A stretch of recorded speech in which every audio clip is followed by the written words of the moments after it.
I'm going live. I'm going Facebook Live for myself.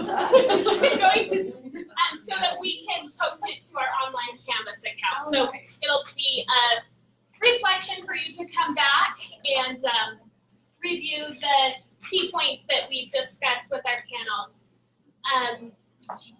Would you join the group? I have alumni from the course last year who are joining us, and we'll go from there. So come on up here. Okay, so I'd like to I am super excited for you to be able to meet our community leaders. And I'll have them each introduce themselves. I asked them, can you tell us a little bit about yourself? Where are you from, or how did you connect? How did you get to this place where you're supporting English learners, refugee and immigrant students, and communities? And can you tell us a little bit about your work background with refugee or immigrants, and how did you get started with this work? So is there someone that would like to go? So I took some notes in here. Well, I just wanted to say thank you so much for having me in here. It's really great opportunity to be here. So I took some notes in here because I know about the program yesterday, and I got an email from it. So my name is Samira Harnish, and I was born in Baghdad, Iraq, and I came to America in 1979. I studied engineer, so I'm proud mother of 5 children, nana, engineer, wife, and the founder and executive director of Women of the World organization. So there were many abstracts in my life when I was studying here in America. One of them is the wars in Iraq. I was always thinking about what would I do if I had been in Iraq during all these wars. Which kids would be in my hand? Would I learn a new language, new career? Would I find the person that I trust and tell them my story? So that's why I'm helping the vulnerable, displaced people in here. Because I want to be the person that will trust and the person that they can cry on my shoulders and to listen to their stories. So that's all I want to say. That's why I started with another word. Samira is a tough act to follow. My name is Alexx Goeller. I'm a refugee program specialist with the Department of Workforce Services, the Refugee Services Office. So we're the state level entity that helps coordinate refugee services. And a big role of our office is to be kind of the middleman between the federal government and then all the different refugee service providers that are on the ground. And a lot of what I do is help see what gaps there are in refugee services and look to start new programs. I work a lot with all these different community partners. Prior to that, I was at the International Rescue Committee. I was the refugee youth coordinator there. And that's one of 2 refugee resettlement agencies that we have here in Utah. Sorry, that's the teacher advantage. Sorry. And even at my role at the state, a lot of what I've done is teacher education, advocacy, just really trying to get out into the community and share with individuals what it actually means to go through the refugee process, what the facts are, how long that actually takes, because I know there's a lot of misinformation out there about the refugee process in particular, and really advocating to help support teachers, those individuals that are making such a big difference in the life of refugee students. I came into this work, it's been about 4 years now. Prior to this, I served in the United States Peace Corps in Senegal, West Africa, oddly overlapping with one of her kids. Very random. And in West Africa, yeah, a lot of what I did there was youth work as well. So I worked with young girls that were at risk of being out of school to take in home and work in the house and do chores there. So I did a lot of advocacy work there for education and being at-risk girls in school. And I've always just had a passion for international relations and other cultures, other languages. I grew up in Cottonwood Heights, Utah, very, non-diverse area, and I think it's really great what we can learn from each other and diversity of language and backgrounds and religion and culture. I just think we're so lucky to have refugees here, so I'm happy to see you all. My name is Al-Barkawi, and I am the College and Career Readiness Specialist at the International Rescue Committee, which Alexx mentioned is one of the 2 refugee resettlement agencies in Utah. I came here as a refugee with my family in 1995, and we were actually resettled by the International Rescue Committee. So fast forward 23 years later, I work there now, which is really cool. But growing up in with a refugee background, I always knew that my family lived in a refugee camp for years. I always knew that was a part of my identity, but I always didn't like to talk about it. I didn't like to think about it. It just seemed like something that was in the past, and it didn't really seem to affect me, but it did, because being a refugee does have a lot of long-term effects.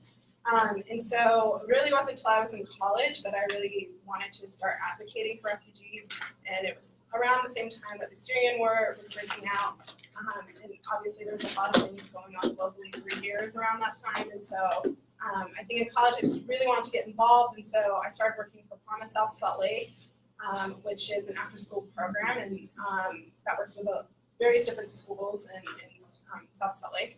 And I worked there as first volunteer, and then I started working there as a prevention specialist, and then as a program manager, and that was basically my college job, where I would help refugee youth after school with everything like homework and tutoring, and just the day-to-day things that are really important but kind of are overlooked. After I graduated college, I was lucky enough to find a position at the IRC where I was able to kind of continue the work that I was doing, where I could help students with college readiness, which is what I was doing anyways at my other job, and really just work with the schools and work within education, because that's something I've always been passionate about, and it was something that, coming to this country, that was one of the huge values my dad really had for us, is you need to get an education. Education is the most important thing that you can get. And so I feel really lucky that I get to work in this field. But in my day-to-day job right now, I help youth, specifically high school students, find pathways to go to college. I also help them find pathways to make sure that they can graduate on time, which is probably the biggest struggle for a lot of new arrivals who come when they're 16 or 17 years old. And then I also help teach a class at Conwood High School called New Americans in Action, which is like Latinos in Action, but it's for refugee students to embrace their cultural identities and their backgrounds, while also encouraging them to go to college and have careers. My name is Michelle Loveday. I am Associate Director of Educational Equity in Granite School District.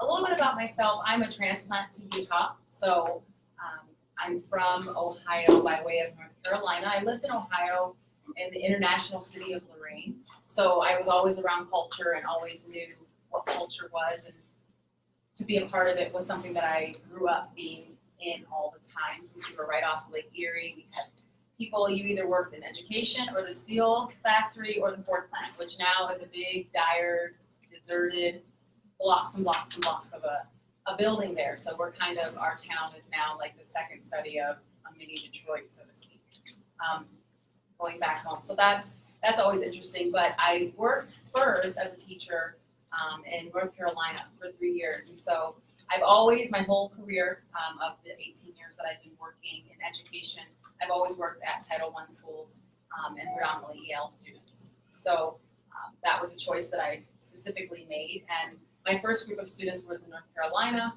A lot of my students were from Laos and spoke Hmong. And then when I moved here 13 years ago, I moved into what was the old Jordan School District. And I guess at Midvale Elementary now, which is part of Canyon School District, I worked there as teacher and reading specialist, and loved it working there. And then moved to Granite as administrator for the past 8 years. So it's just something that I've always known that I wanted to do, is to work with English language learners and students of color and minority students. And then my work in Granite School District evolved into this position the last 3 years as I continue to work with EL students. And then of course I'm with the refugee community. I run and oversee the Tumaini Welcome and Transition Center, which is a school where newcomers come for the first 10 days before we transfer them to their boundary schools. and I work there, but then on top of that, I give professional development, which I was racing from and have to race back to today, to the Granite School District staff and teachers and principals of achieving success and rigor for your English language learner students. So I do a lot of professional development around the district for our teachers and our principals and our staff, as well as engaging our students in the opportunities of being involved in their school community, what that looks like, how they can navigate it. And I work with a lot of our community partners to get that in place for the students. Thank you. Do any of you have a question? Questions? So just keep your questions, maybe write them down, and we'll, I have a few more questions. How do you intentionally advocate and connect resources for immigrant refugee communities and their families? And how are you involved? You explained your roles, but what resources would you be able to provide us today as educators as we go back to our classrooms? So, Women of the World is, we are a service women, refugee, asylum, immigrant. We help women, of course, service them to move from survivor to self-reliance. So I started Women of the World is because when I came to Utah, I noticed that women, refugee, their needs were underfunded. So Women of the World, of course, that's why I came with this organization. Of course, my office I didn't have an office. My office was my car for 7 years, going around Salt Lake City to help those ladies. So we focus on building community first and creating a safe space for our ladies by teaching them practical English. Because it's my language, English is second language, and when I came in as a student, I have to register right away in the college because the money is coming from my family, and I have, that money is like 3 times than American. I used to take the classes, like one class in 1980, it's like 5 credits. I pay 3 times more than American. It's because I'm international, so it's like out state usually, like that, yeah. So we also, that's why I wanted to say practical English. What's a practical English? The women, when they come to our office, they said, oh, I want to go to my kids' school and ask the teacher how they are doing. But I want to go to the doctor, and every time I go to the doctor, there's a male interpreter. I want to know about the part of the body and how do I speak to the doctor. So many reasons I want to speak English right now, and practical English is really kind of the way I see it is more helpful for me when I needed to so that. So we also advocate on their behalf in housing, health, and other issues.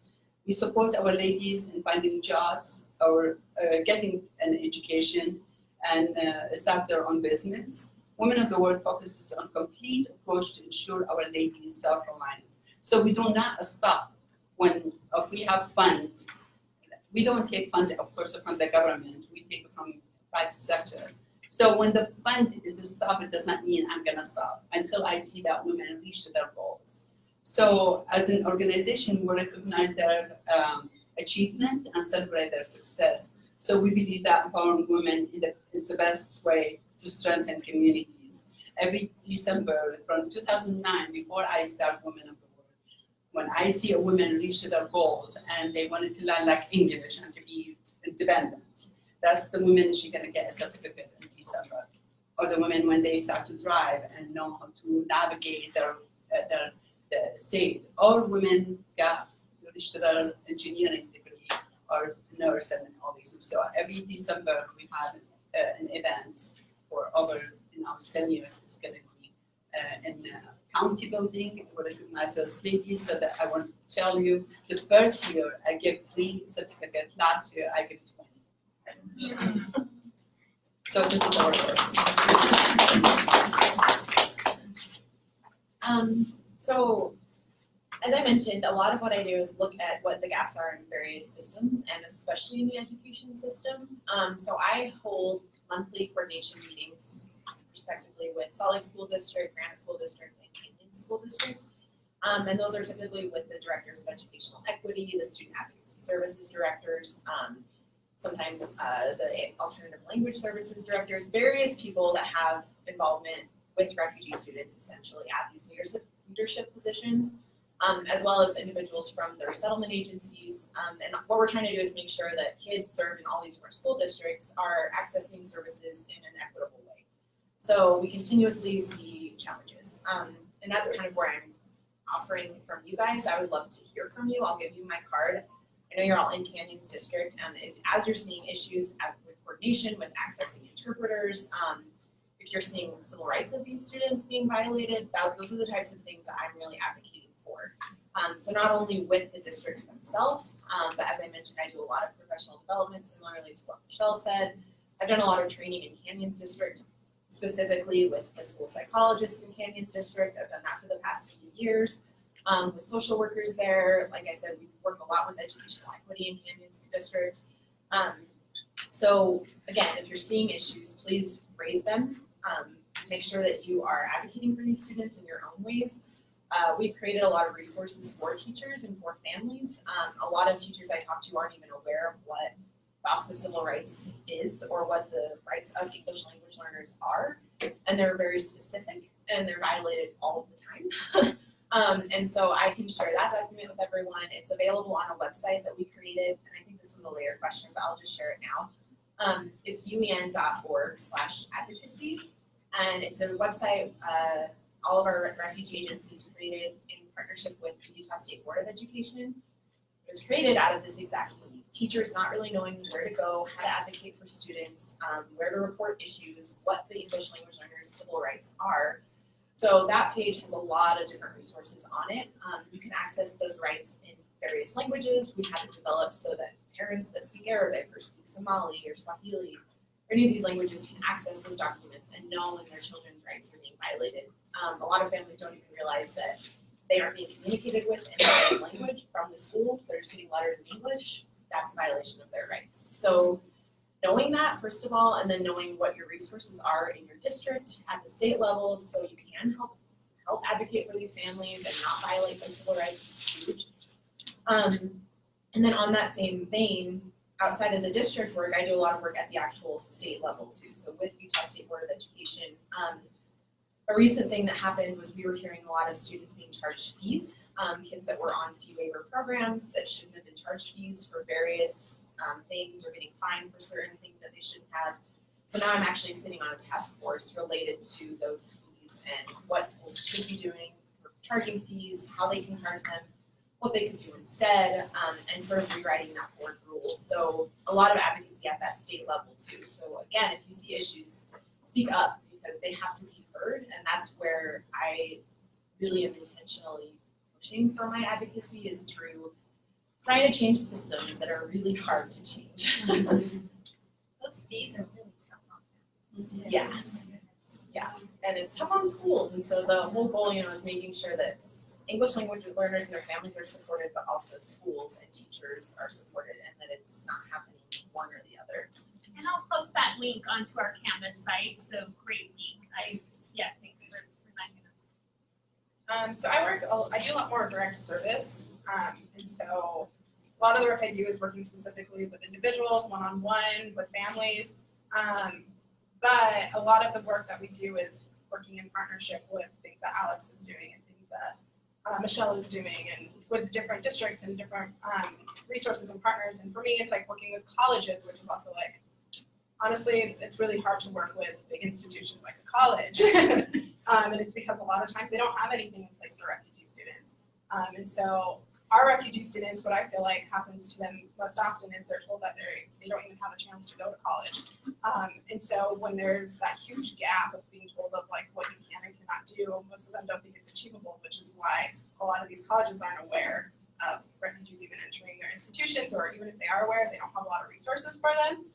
And so something I've been trying to work on is kind of creating a communication and like trying to just make a relationship with different partners, different people at different schools, because oftentimes what happens, at least in my job role, is we hear about things after the fact. So like we hear about, this kid got kicked out of school, so we got to hear about it after, but he's had behavioral problems for months or things like that. And so for me, I really want to create really strong relationships with different folks, different like community directors or organizers in schools and other organizations, because I want to know things before they happen, and I want us to like, you know, cheer on these students together. Like I want to be a partner with you, so like whenever you're like, oh, I, you know, have a student and, you know, I'm having a really hard time figuring out like what resources they can have for, you know, this or that, you know, feel free sometimes to contact people like the International Rescue Committee or people who you know are working specifically or individually with these students, because sometimes they might have a lot more information about these students than you might have known, or vice versa. Maybe like you have the information that maybe I needed to know about the students, so we can both put them together. And so for me, I would say the biggest thing for me is like creating a partnership, creating that communication with one another, and doing that direct service, I guess, jointly.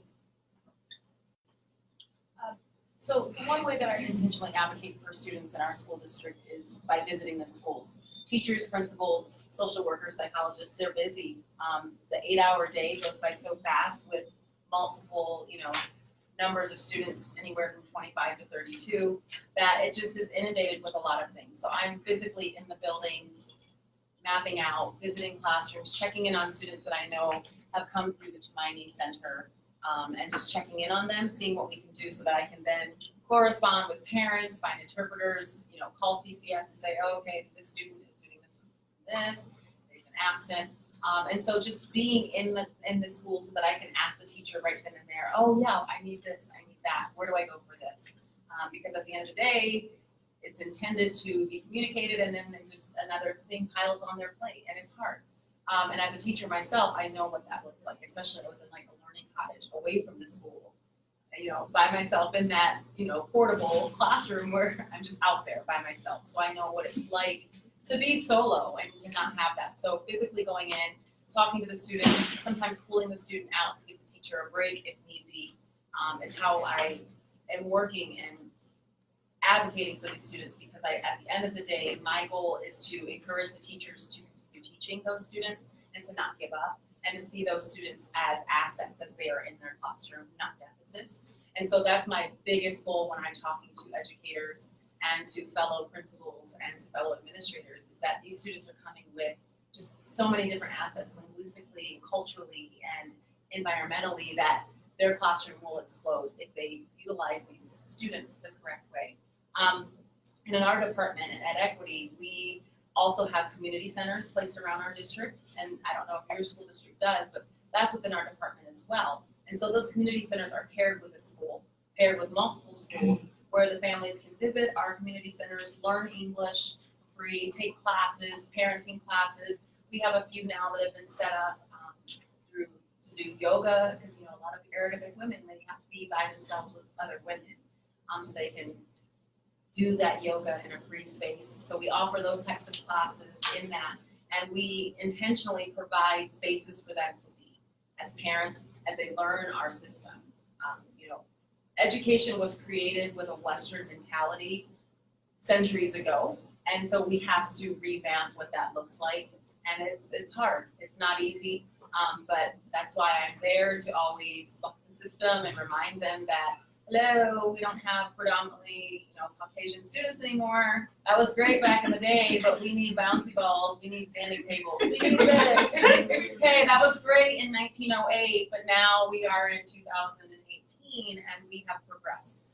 And just reminding everyone that. And so it's an intentional and loving reminder as educators that yes, that's the way we used to do it, but we have to come and move forward to accommodate who we are now as a nation.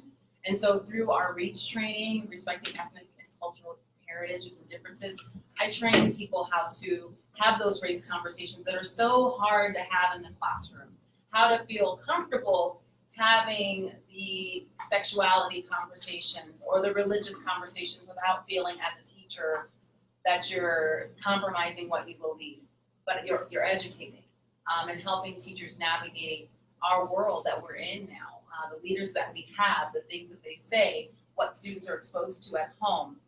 And so I just empower teachers to feel comfortable to teach. Yes, the standards, yes, the core, but also to teach with love and care and understanding and compassion, and to get to know the heart of the student.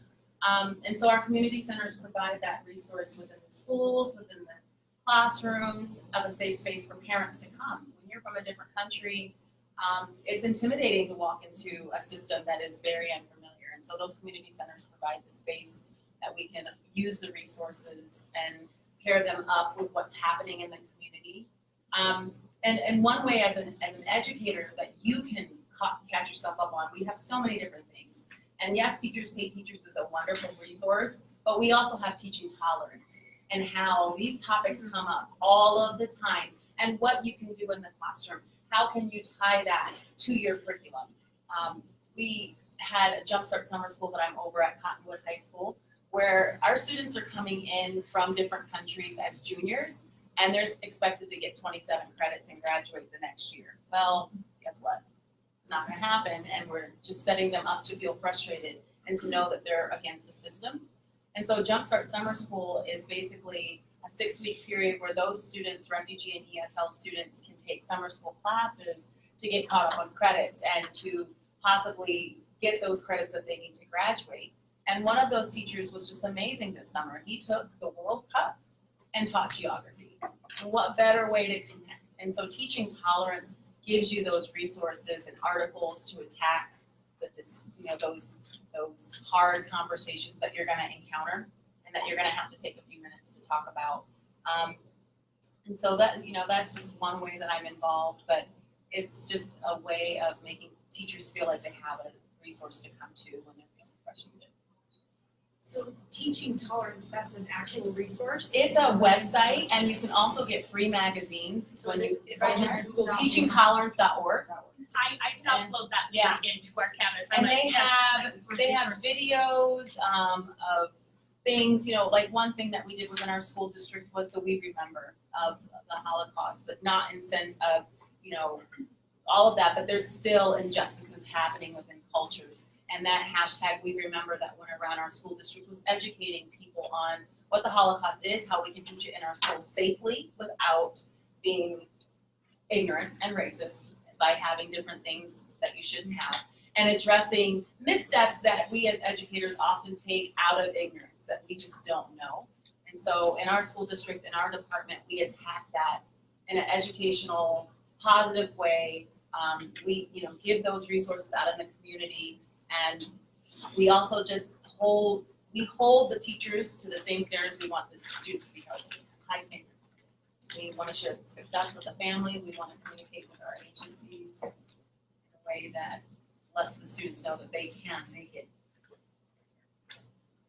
So teaching tolerance, like a couple years ago, also had some fabulous documentaries that they sent you for free. You just had to figure it really awesome stuff.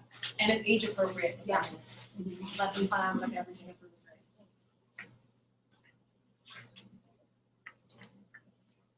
great. I have a few more questions, but do you as co-learners, do you guys have questions? I have questions, but I don't know if I should save them for the. Yeah. Let's see. Let's see. Yeah, we'll take questions.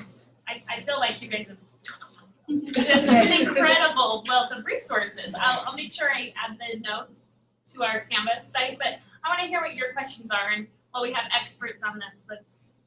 So, I can't remember which one of you have already mentioned, well, probably all of you, that this is hard. That in our current culture and political environment, it's difficult to change thinking patterns. I've had conversations since starting these courses. I've had conversations with family members and people that I know that they just don't go well. I mentioned refugees and how great they are, and I have people that are just like, no. I work with a woman who actually works with refugees. She takes refugee teenagers into her home, and she's one of the worst ones as far as no, they're dangerous. No, this is not a good thing. No, we need to cut these numbers down. And I have a hard time. I guess my question is, I think everyone in this room, we know there's a problem.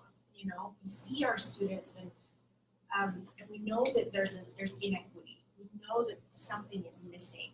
But I think as teachers, at least speaking for myself, I feel like I don't know how to obviously articulate that.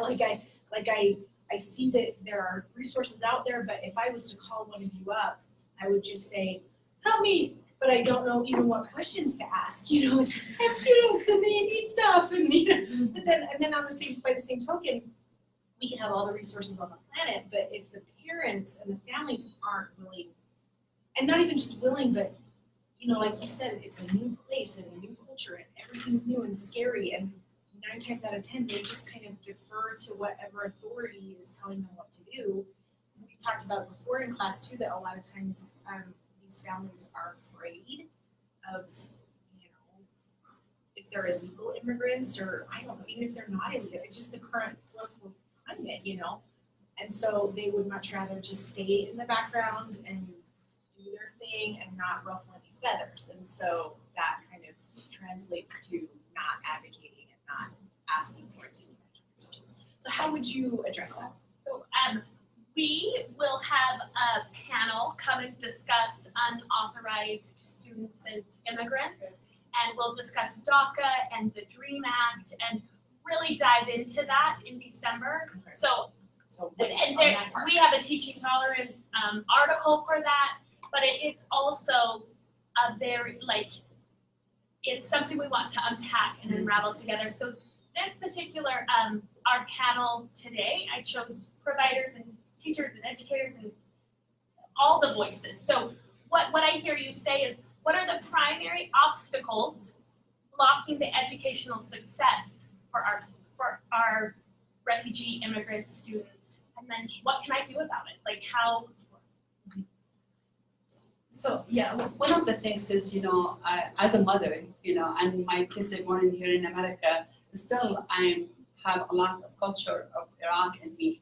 I always say, do not change your culture, do not balance it, just take the best of both and create to be who I am.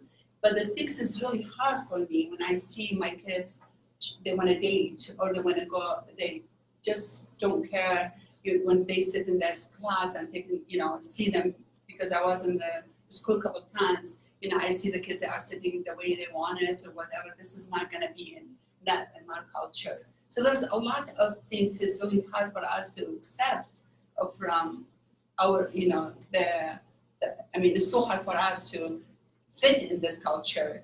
And the kids are always fit the first, number one.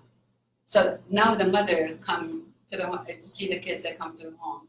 They speak the secret language, the English, and she does not know anything. So that's why I say, why we don't teach the mothers. The mothers always, we say the number one is the educator, the first teacher in the home. So I actually brought this to, in the beginning, I met with one professor, she is from Stanford. And I said, do you teach the kid, you have a lot of foreign kids in your school. Do you teach the mother as well? She said, no, I never did think about it. I only, because just like I said, the kids are speaking English and all these things that the mother is just listening to this kind of language. I don't know when they talk between each other. We have many mothers, and not many, I would say few, families that are from a different country, unfortunately, their kids are thrown in the jail and they don't know why, because they don't understand that language when they are talking with their friends. So I say, you need to involve their family. I think the best way is what you do, is either invite them to come over here and talk to them, and please do not use their kids as an interpreter. Use someone interpreter from out. Do not do that. And or to go to visit them. They love to see the teacher come home.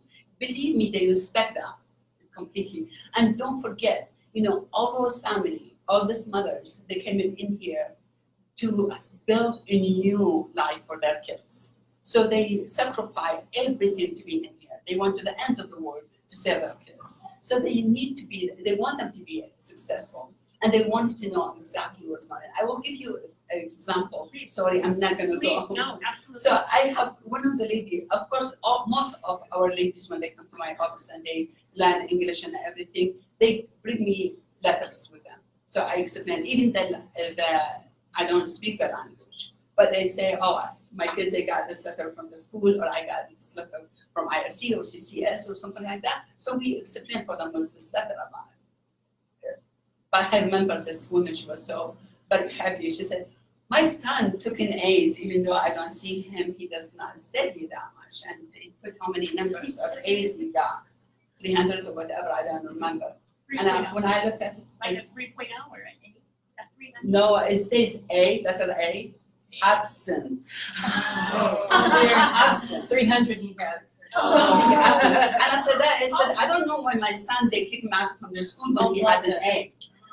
So I actually did it. So this is many of them, started to go for it, but we have short time. If you want to learn about it, go to the website and read more about it. Well, and you say a key point. You say the most important thing. As teachers, it's not a big thing, but it's huge, is visiting the families in their home. Yes. If it's the one thing that you do, I know when I was starting out as a teacher, I sent postcards with a picture of myself and my family so that they can connect with who I am. Then I would go and knock on doors and just stay, and you don't have to stay a long time, but always go in partners. They have that with our community centers and our Title I schools where you go in with a partner and you divide and conquer. And you might not meet that family's home until December because of how many students you have, but like she said, visiting their home means a lot.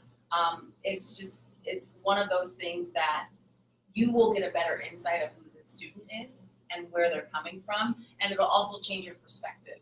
And to respond to what you said about how do you tackle those issues when someone says something, that's one of the things we do in our REACH training is we give you the proper tools and words to use when a conversation comes up at dinner and something is said. I always tell my friends, your silence is your consent. And the fact that you allowed a conversation to happen that you felt uncomfortable with, but you didn't say, ouch, or can we not talk about that, I'm really uncomfortable.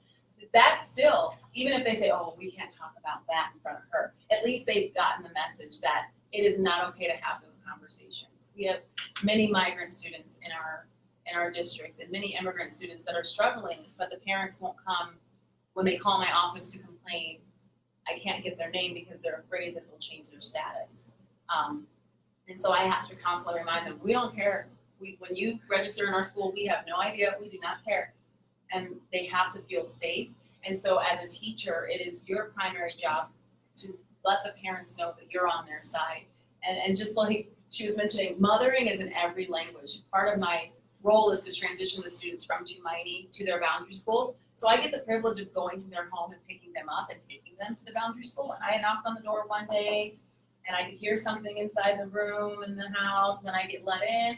And I did not speak Farsi, but I totally could tell that mom, and I could tell. She's like, your face has all this crap on it, your legs are dry, get your shoes on, that doesn't match. She was mothering in language, and I just stood back and smiled because I'm like, yep, yep. But it lets you realize that the moms want the best for their children, and they need to know that you're on their side. The dads want the best for their children, but they're working 2 or 3 jobs so the moms can stay home. And they're not these families that are disconnected. No, dad's working 4 and 5 jobs so that mom can stay home in a country that they don't know and navigate. Can I add, sorry, I want to address So powerful. what she asked too. I often get told sometimes that my presentations are too politically charged. And I have a really hard time not doing that. But what I've learned is if you just simply share facts with people, right? You can literally say, no, this is the refugee security screening process, step by step by step by step. And I have PDFs I could send you of that. And then they can't refute, like it's from the Office of Counterterrorism, it's from the FBI, it's from the CIA, and people will still refute it, they always will. And you say silence is consent, but with some of these people, it's like, I've told my dad, and I've said, Dad, he'll say, well, that's your opinion, and I'll say, no, it's not. This is numbers. I can show you data. Yeah. And then he'll just say, well, I can show you data too. He just doesn't. So then that's when I just say, well, we'll just have to agree to disagree. But you at least said something. I'll bring us back. We're going to be unpacking unconscious biases and privilege, and we'll do that in March. Okay. And then I have a whole Perfect. Can I ask Michelle really quick? Yes. So you mentioned the REACH training. Yes. Now, who can go do that? So you know what? We have had district and state people attend our training. So she's a part of our school district. So when we send out the flyer for this year, That would be teachers great. are welcome because I know Jordan District used to do it, but they're going in a different way. I don't know if Canyons does it anymore. It used to be statewide that every district had this training. But our district, I think, is the only one doing it at this point. Can you tell me again what the? Respecting ethnic and cultural heritage. Okay, that's Respecting them. okay. Like And you our- can look it up I can go on the check it. website too. Like our activity that we did before we had this discussion, if we don't know our roots, if we don't know the history, we can't, have the fruit. So we need to know also our own history, and we're just touching on it today. Okay. I also just have a quick question for Michelle. I love that you're working at the district level. But is it, I mean, I'm just very hypersensitive to like overstepping bounds with students. Is going to their homes not, like, is that okay? Like, are we? protocol. Right, Yeah. we actually have a program in our district at your school. And Canyon School District has purchased that. They are using it. And it doesn't have to be like, even before this was in existence as a program here in Utah, when I was in North Carolina, when I started out here at Midvale Elementary, I went with my assistant principal and we just, hey, how are you? You're allowed, it's not overstepping bounds. You can't drive the student to the home. Right, right. I mean, you have those boundaries, but you visiting is not illegal. Okay. Well, and as long as like wear your badge. Wear your badge. There's a lot of like tips. Have a partner. that we can share with you. Right. Okay, so be smart about it. Yeah. But it's a And there's a rubric and a protocol that we'll discuss. Yeah. But wearing your badge, being with a partner, and going as a learner. Yeah, and then, Yeah. and if you schedule, with a lot of these families, I love because you schedule that time and, American hospitality is just, you walk into these homes and they have fruit and food and you're only there for 15 minutes and, so don't schedule too many on one day because you'll be full, but they know how to welcome you because they're gracious. With a lot of cultures, I lived in Spain and I lived in Mexico and the teacher is the know-it-all. Right? They're trusting you. So when they send and don't call and respond, they're not thinking it's not because they don't care. You're the expert. You're supposed to do your job. You have one job, do it. Teach my child. And therefore, if you're not communicating with me, everything's great. I got A's. I got A's. I love that. Can I ask Alex, what are now the changes in, sorry to get political, in refugee status? Because I know that there's been such a dramatic and drastic reduction. What are our numbers looking like now in Utah, and how do you see that kind of reflected in how that's going to affect our schools and our, in our systems, and then what can we do? It's a really good question. So in the past, Utah was receiving around 1,200 refugees per year, split pretty evenly between IRC and then Catholic Community Services, which is the other agency. This past year, I think the latest estimate I heard is that we maybe get 500 between both agencies. So that's very low, lower than it's been ever, from my understanding. The national level, the United States under Obama, it was up to like 80,000 was pretty much the regular number we were taking in every year. He wanted to raise it to 110,000 was his proposal right before he left office, with 10,000 of those at least just being Syrians to respond to that crisis. Recently, it was dropped to 45,000, which is the lowest it's ever been. Even after 9/11 attacks, it was at 60,000. My most recent that I've heard is that he's going to propose 15,000. So that's nationwide. Not confirmed yet, but those are the most recent things that we've been hearing from the federal level. And it's really sad. And not only the fact that we'll see less, but when those bans come into place, when the numbers get lowered, people that were already in the process and had gone through some of the security checks, the health checks, that's time sensitive. It can expire essentially. They're pushed back 10 steps that they just got. And that could be another few years in a refugee camp or living in a city in kind of a clandestine fashion. So yeah, it's really devastating.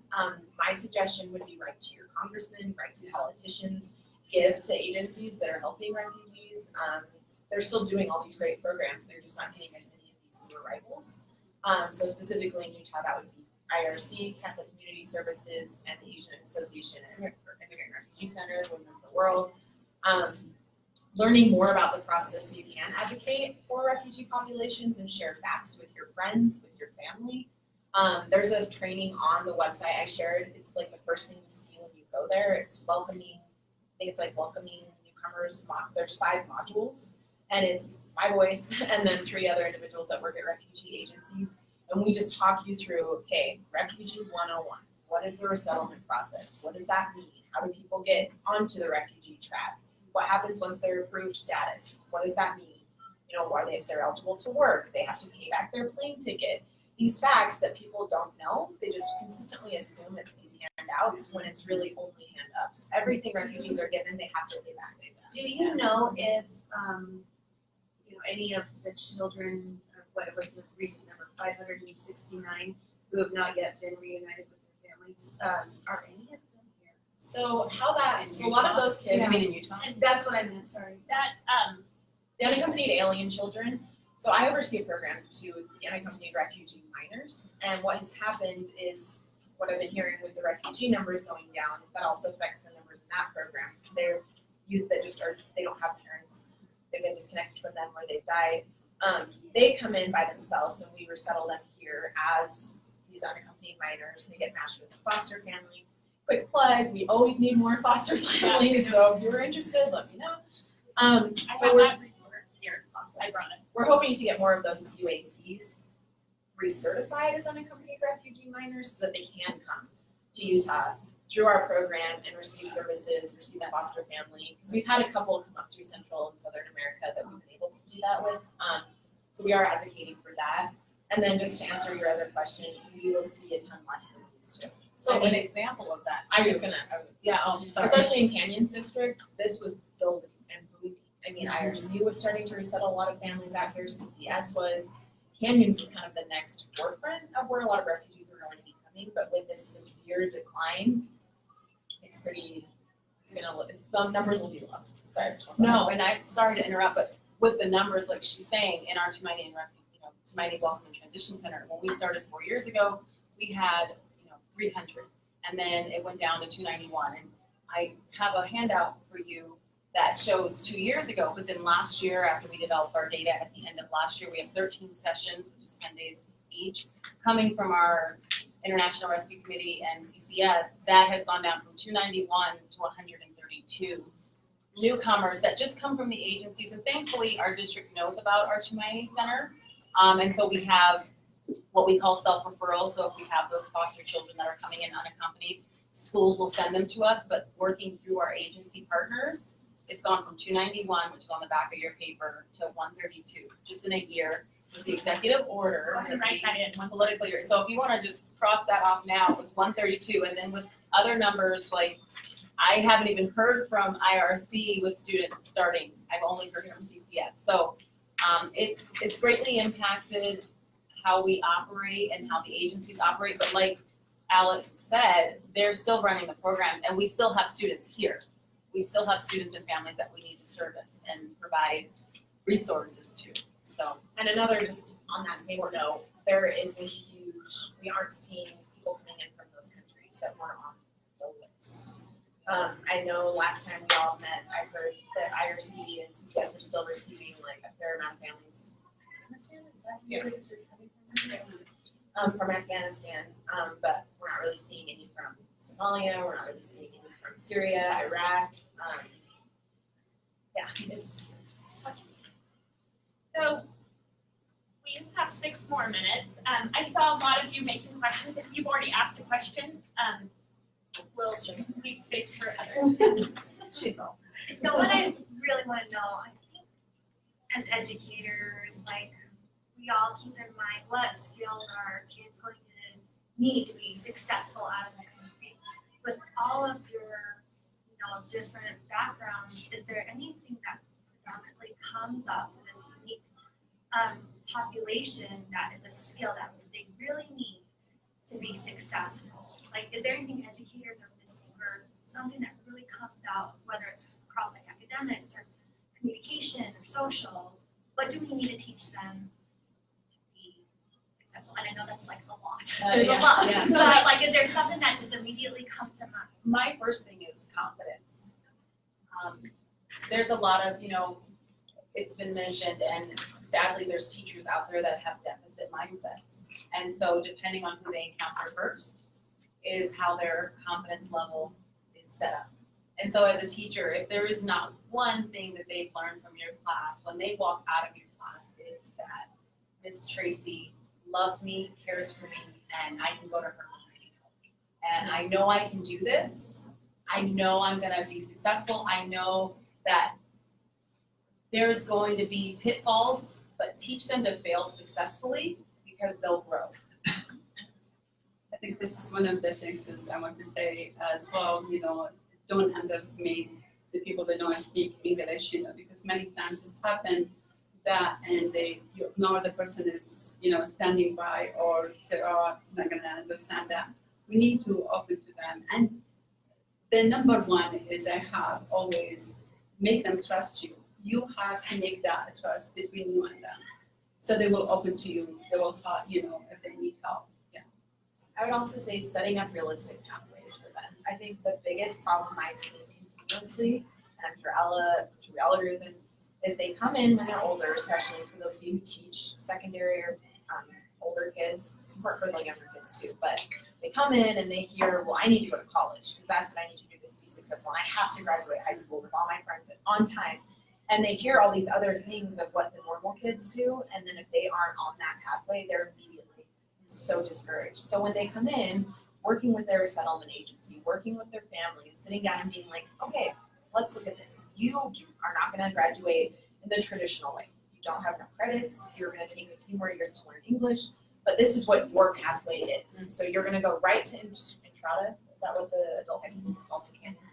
You're going to go right into Entrada. These are the classes. Take them on a tour there. Make sure that they know step by step by step what their pathway is so that they're not devastated when they don't graduate in the traditional way or that they can't go to the University of Utah right away. Show them that SLIC is a realistic pathway. I mean, I think that's the biggest advice I could give to all of you is don't set them up for failure right away. Make sure they know that these other pathways are great and they're, they work for them and they're not, this, what they shouldn't, because they're not achieving, I don't know how to say this in the way I'm trying to, but that these other pathways are good and appropriate and a lot of other kids take them too. Just, trying to be realistic with them so that you're not setting them up from the beginning for failure. Oh, yes. Will you give us your final solution? Yeah. I mean, I agree Take with it away. all of these. I 100% agree. And just to kind of bounce on Alex's realistic expectations, I think it goes both ways because I think we set the bar too high in some ways of saying we're expecting you to graduate in this amount of months or time and you only have like 9 credits or 2 credits or 0 credits or what have you. And so that sets them up for failure, but then they're also told again and time again, I've had so many students tell me this, where they don't feel like they can amount to anything besides working, right? So they don't feel like, well, all I've been told is I'm not gonna graduate on time, and so now all I'm going to do is just get a job and work full time and help my family. That seems better than struggling with my English or struggling in school where I'm not gonna make it on time anyways. And so kind of like giving positive reinforcement that what they're doing is the right way. And it might look totally different than all the other students in the class, but it's still the right way for them. I think that's really important because I feel like each student, and what I've seen, like I have one student who was able to graduate on time and earned 14 credits in like 3 months. It was insane. But then I also had plenty of other students who weren't able to graduate on time, and then we got the pathways to like places like Horizonte, which is just like Entrada or Granite Peaks, where they're able to do adult high school or do some more English language skills so they can transition into colleges or transition into programs or certification programs so they can still have that career component. But I think one of the worst things is what kids are told time and time again, and especially a lot of these kids come from first generation student backgrounds. Most of their parents don't have any formal education background. That, they really wouldn't know the pathways otherwise. And so I think it's really important to know, to like let them know that whatever path they're taking is the right path and that we can lead them like to the right way, in the way that's going to make them most successful. And I think that's honestly a case by case thing.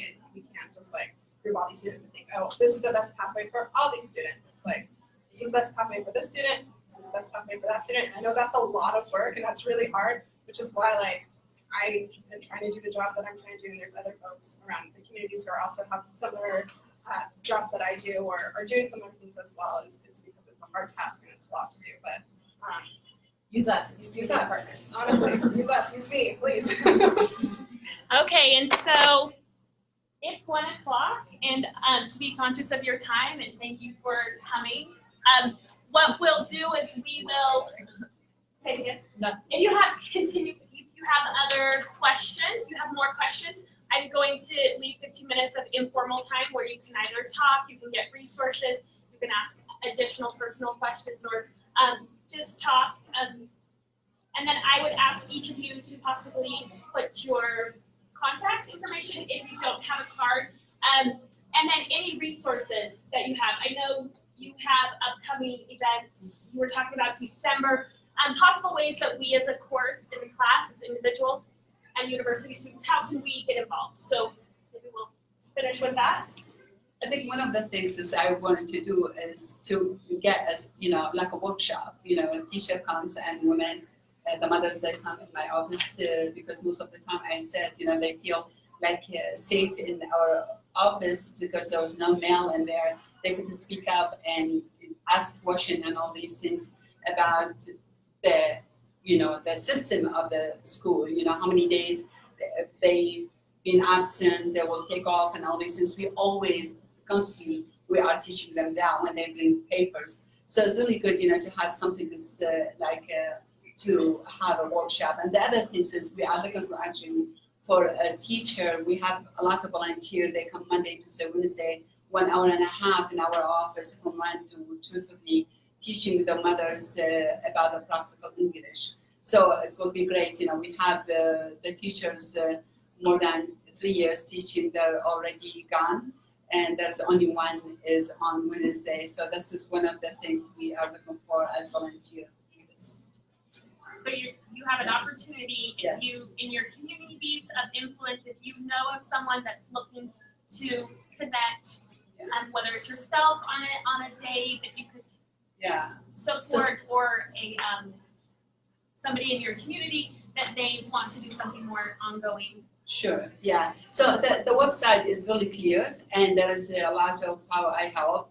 There's a lot of way that how to help. So if you go to the website, and there's the cards in here from Women of the World, and there's a lot of successful story, and I have a brochure in here, and some successful story that I think this one is 2017, the women that they get a certificate. So I have them in here printed out. And are we welcome to come to your certification ceremony? I would love to. It's open to the public, Okay, so we'll Yeah. put that down. Alex, or What? do you have any other? I have my cards, so please take one. And then that UEN website is the best one. It has tons of different other resources too. You guys mentioned teaching tolerance. BRICS is Bridging Refugee Youth and Children's Services. That's a great website. They have webinars, like lesson plans.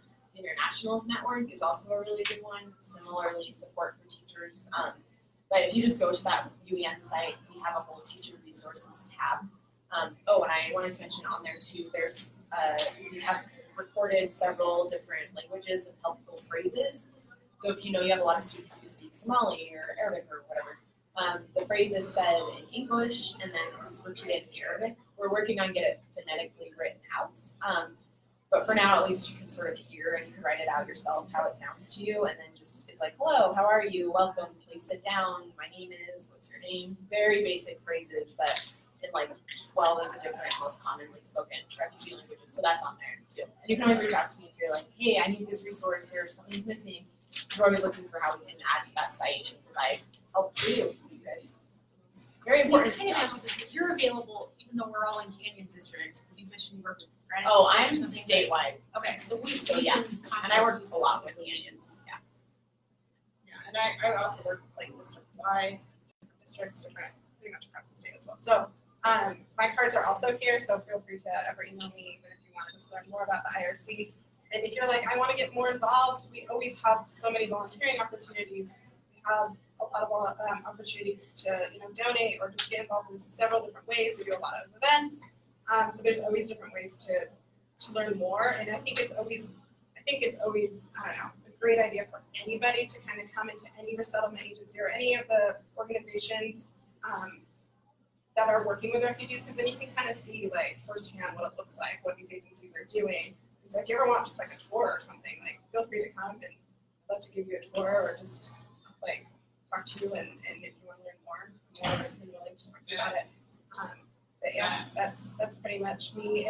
If again, like if you have any student who comes here, if you ask them, and like you know that they're like pretty new to the country, and you ask them like, what resettlement agency did you come through? They'll either know it's IRC or CCS. If they ever say IRC, feel free to ever contact me or anybody else in our education team. Like we will love to respond to you.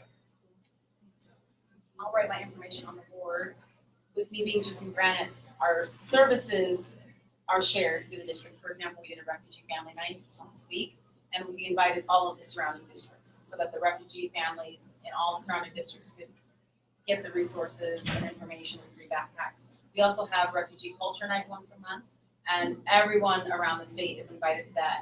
You can sign up on our website. I put our Facebook and Instagram and Twitter right here on here, so you can look those up and get to know the communities that are around us and what they have to offer and learn from them. So everyone's invited to that. You can volunteer for our nights that we have for Shepherd's Cheer House. We don't call it that anymore, but What we is it also called? work with, it's just the holiday gathering that we do for refugees, but that's all refugees across as well, that we share those resources because we are so large, we have enough. And then we partner with Serve Refugees and Utah Refugee Connection. And so a lot of these are with the Know Your Neighbor program and the Refugee Connection or Serve Refugees.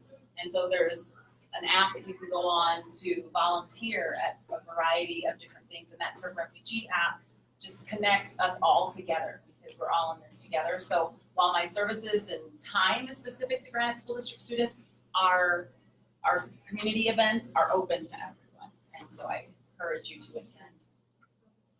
Is there information like this but for Kenyans? Canyons doesn't have a school. Tumaini is one of a kind here in Utah. I know Salt Lake is trying to start one up at this point. And so we're one of a kind of a model that we saw in Colorado and in other states. But you're welcome to visit so that you can see how it runs so that you can possibly start one up. I know Murray School District is a little smaller, and so they've sent some students over for fees that we have taken their students before starting. So Your educational equity department though would know some of that, like the language is spoken and how many students who have that already. So we should get that? Yeah. Used to be Annalise, but she's leaving. yeah, she's leaving Alpine. Victor Rivero is the refugee liaison, and he's fantastic for Canyons. But you can, and if you want, you can contact me and I can help you get in touch with people if you can't find them through your directory or something. So with that, stand up. We thank you so much. Just a big round of applause. So feel free to come up and get all of the cards, the resources. It's really great to have a face with a card with a name. I felt really comfortable reaching out to Alexx and all of you because I've had this personal connection. I know it will make a huge impact in my classroom. So Thank you. And we can come to your schools too. I wanted to mention that. If you want a more specific training for your teachers in your particular schools, reach out to me and I'm happy to help coordinate with others that can come and do that. grab their cards. Thank you. Yeah, thanks so much. I have this little. My grandmother. I don't mind.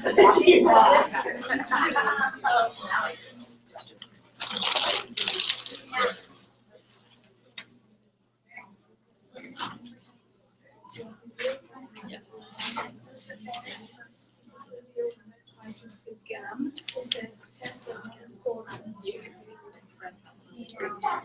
I know. That person gave us our book and her name Yeah, so.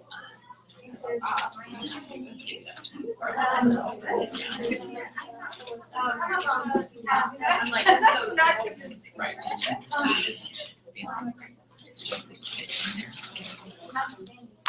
Looking at it.